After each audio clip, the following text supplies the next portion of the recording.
ఇలా దానం నాగేందర్ గారు కేసీఆర్ గారిని మీరు రోబో అని ఎట్లా మాట్లాడుతారు అంటారు. అసలు నువ్వు ఏ పార్టీలో ఉన్నావు దాన్ని నాగేందర్ సమాధానం చెప్పాలి తెలంగాణ ప్రజలకు.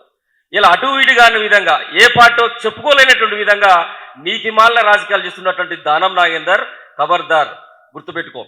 నాడు సీమాంధ్ర పాలకులతో కుమ్మక్కై ఏదైతే మినిస్టర్ క్వార్టర్ను అడ్రా చేసుకొని హైదరాబాద్ను యూటీ చేయాలనేటువంటి దాంతో వాళ్ళతో కుమ్మక్కై వేల కోట్ల రూపాయల డబ్బు సంచులు మోసుకున్నటువంటి తీసుకున్న నువ్వు ఆ రోజు తెలంగాణ జాగృతి అధ్యక్షురాల యొక్క పిలుపు మేరకు తెలంగాణ జాగృతి కార్యకర్తలు ప్రతిఘటిస్తే మా పైన దాడి చేసినటువంటి సిగ్గులేని వ్యక్తివి, తెలంగాణ ద్రోహివి, పీజేఆర్ లాంటి ఒక మహానాయకులకు వెనుకూట పొడిచినటువంటి ఒక ద్రోహివి.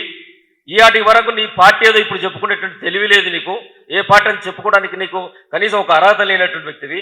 ఇలా కేసీఆర్ గారి మీద ఏదో ప్రేమ ఉన్నట్టు మాట్లాడుతున్నావు. ఇవాళ అధికారం ఎటుంటే అటు మారిపోయి ఒక సన్ఫ్లవర్ లాంటివి నువ్వు.